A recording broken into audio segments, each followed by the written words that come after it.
Sarah, the Healthy Home Economist here, and in the next couple of minutes I'm going to show you how to soak seeds. Now you may be thinking, why would I soak seeds? I eat them raw, that's the healthiest way to eat them, right?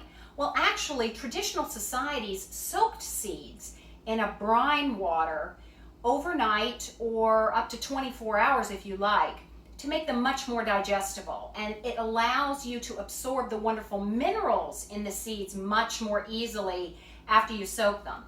I'm going to show you how to soak pumpkin seeds today. A lot of you are eating pumpkin seeds.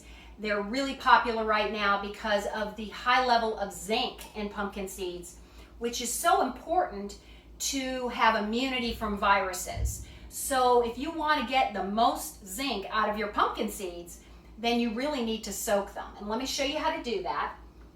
All you have to do is take 2 cups of raw hulled pumpkin seeds, and make sure they're raw, not roasted.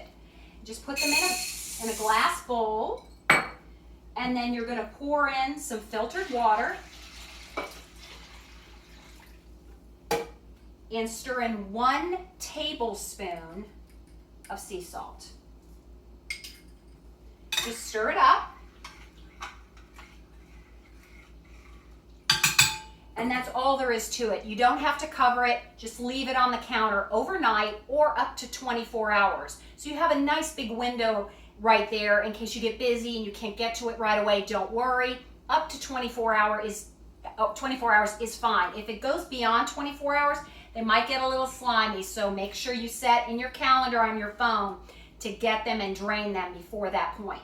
So after 24 hours at the most, overnight at the minimum, you're going to drain these pumpkin seeds. Now, should you rinse them? Well, if you don't like your seeds salty, yes, you can rinse them in filtered water. If you prefer a little bit of that brine water to dry on the seed and make them a little salty, you don't have to rinse them before you dry them.